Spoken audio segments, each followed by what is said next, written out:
father started his career as an engineer in a time when the internet did not exist. Neither did the easy access to information on personal finance. He was earning good money, and when accidentally an insurance sales representative came across, he signed a life insurance contract in order to put some money aside for later.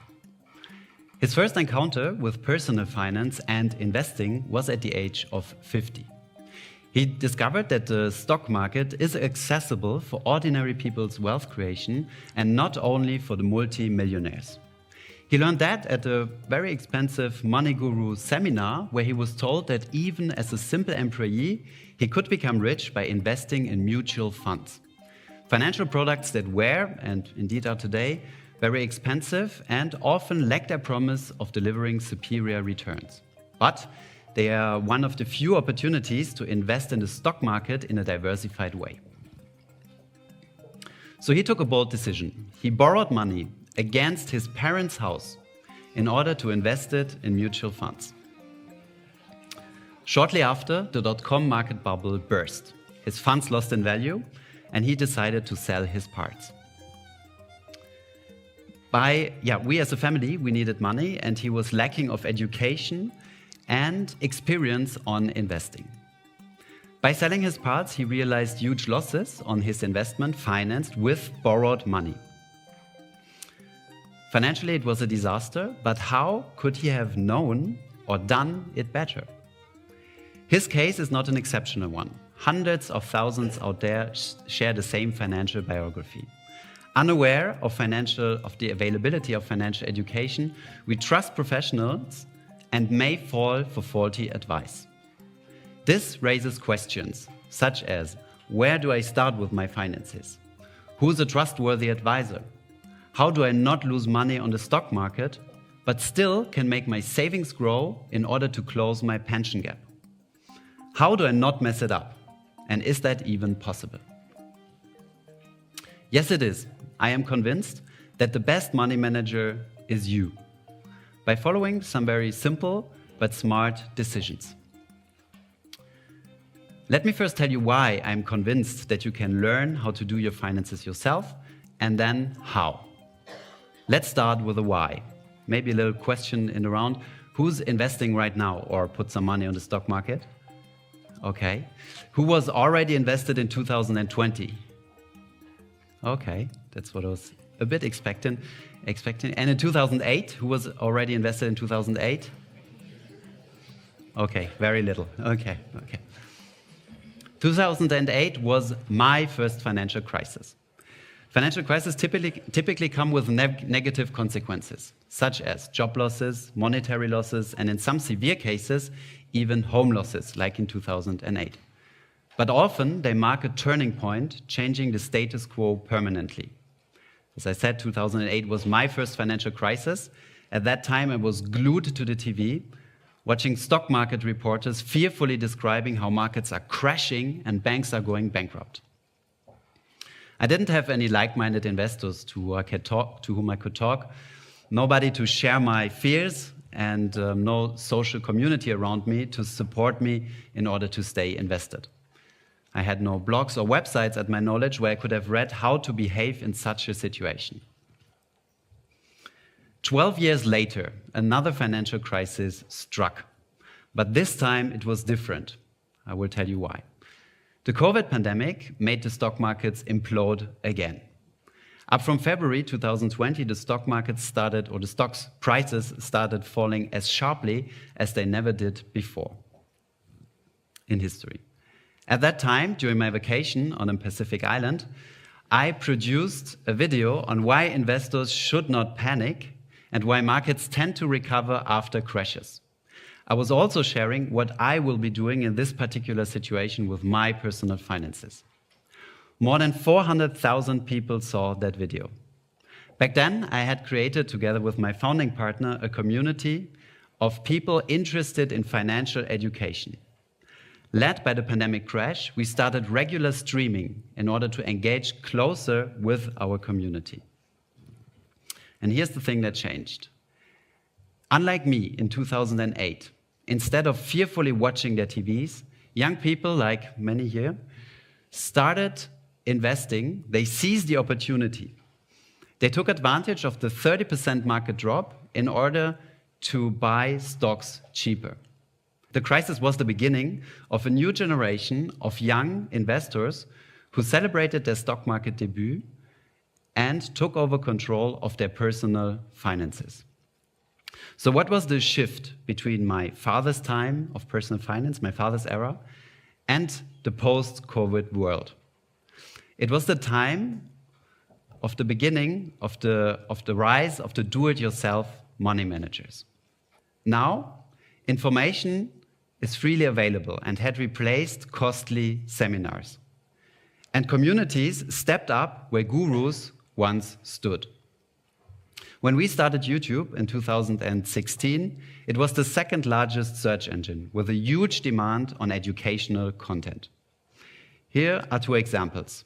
On the left side, you see a video of a math teacher explaining how to add fractions. 2.6 million people saw that video, only in the German-speaking environment. The second one is a video we produced on how the stock market works. 2 million people saw that video.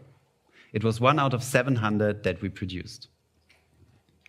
Today, you could be enjoying your favorite Spotify music playlist, and with a simple switch within the same app, start listening to a finance podcast from your favorite Wall Street journalist or dive into an absolute beginner's guide. Knowledge is now freely accessible so that you can deep dive into any topic. Learning about finance was never as easy. But knowledge is not everything. The real value lies in applied knowledge. I had shared today the story of my dad, who did the mistake of investing in mutual funds with borrowed money. I share the story today so that you are aware of the risks that are associated with that. But so as I do, 100,000 do it out there as well.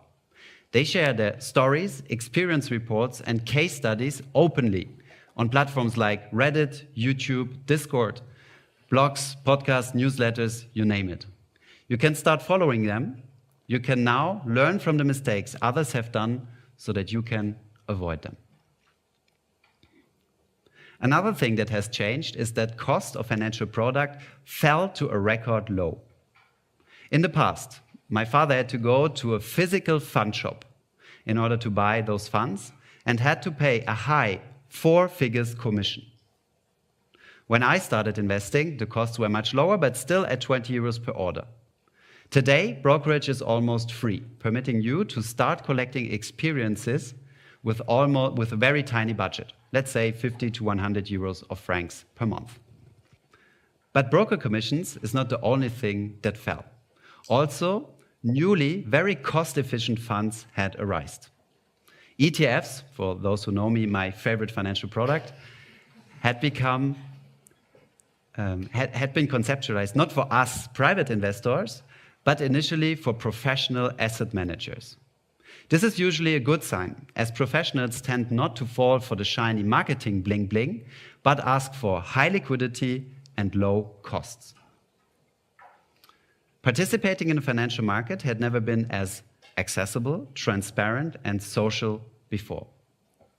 So this is why I am convinced that you can manage your finances by yourself. Let's now talk about the how. How not to mess it up.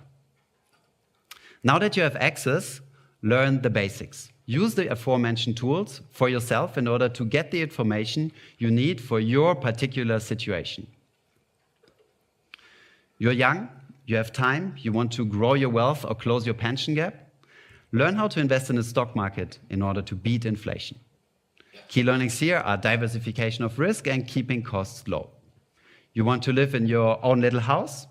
Then learn how to save for it and how to avoid the main financing traps. You want to get out of debt? Learn how to create a sustainable budget so that you can refund the debt and never need to borrow again. The more you learn, the least you will mess it up. Second, follow the money in order to unveil conflicts of interest, because they are everywhere in the financial world. A financial advisor offering you a free insurance and investment check has a high incentive of selling you a product from the company he represents, regardless if you need it or not. A bank advisor will not be able to advise you on the best ETF strategy, as he can only advise you on the products the bank asks him to sell. And the mortgage lender is disincentivized to tell you if your real estate project might be too ambitious for your financial situation. Follow the money and ask who benefits. Third, always exercise skepticism in finance, especially when faced with an offer that seems too advantageous. Did you ever hear of this revolutionary, once-in-a-lifetime opportunity with no risk, high reward, and at the same time inflation-protected and tax-free? This product does not exist outside the marketing world. Or did you hear of this fancy startup based on blockchain that will democratize finance? Democratizing in this context often means making accessible to everyone. But start asking what is being made accessible. Buy now, pay later startups, for example, give you an easy access to consumer credits right at the checkout of your favorite e-commerce website. Did you ever shop something online and get the suggestion, do you want to pay what you've bought in 2 or 6 or 12 months? This is exactly this.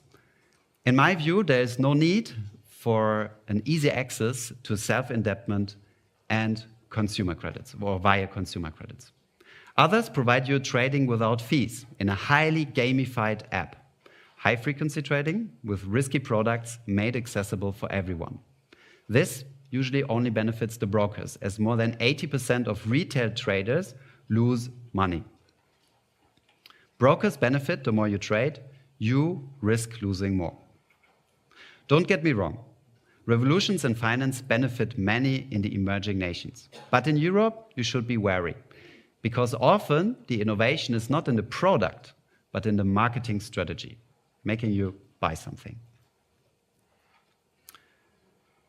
Finally, don't be afraid of doing mistakes, because if there's one guarantee, then the one that you will not make it right at the first try. This is usually true for any sports, for baby learning to walk, and for your finances. What makes the difference is the application of knowledge or your personal experiences. So start applying soon what you've learned, and if you're hesitating, just reduce the budget of your decision. You're afraid of investing 5,000 euros in the stock market? This is totally normal. Just reduce the budget to, for example, a few hundred, or to a monthly savings plan in order to see what happens. Taking over control of your personal finances might be one of the most impactful decisions you could possibly take. It comes at a risk, like many things in life. Today's landscape is shaped by vast resources, abundant knowledge, and supportive communities. This is how you navigate wisely. Thank you.